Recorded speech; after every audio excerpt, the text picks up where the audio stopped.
Calcium, potassium, magnesium.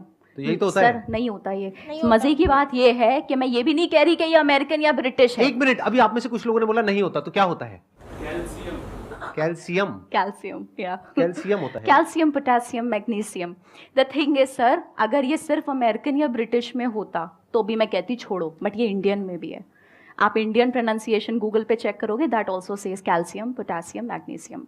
तो हम ये कैल्शियम कहाँ से बोलते आए हैं? ये कहाँ से आया? सर दादा पर इसकी दादा ओरिजिनेशन कहाँ से है? सर ये ऐसे ही चला आ रहा है। और थिंग इज पता है, अंग्रेजों अगर के जमाने से। हाँ हाँ हाँ अच्छा। अभी क्या है कि हम बोल रहे हैं, दूसरा समझ रहा है, तो बस बात खत्म, क्या जरूरत है। ठीक है, ये तो अफवाह हो गई एक तरीके से, मतलब ये तो होता नहीं है कि हाँ कि मतलब कहाँ से शुरू हुई है, कहना ही बड़ा मुश्किल है। सर ये तो। हमारे लिए भी वियर्ड है, बट हमें वीडियोस बनाने में पता चल जाता है ना, नॉलेज मिल जाती है, और फिर हम आगे सिखा देते हैं, फिर वो मिलियंस ऑफ लोग उसे देखते हैं तो वो भी सीखते हैं, उससे मजा आता है।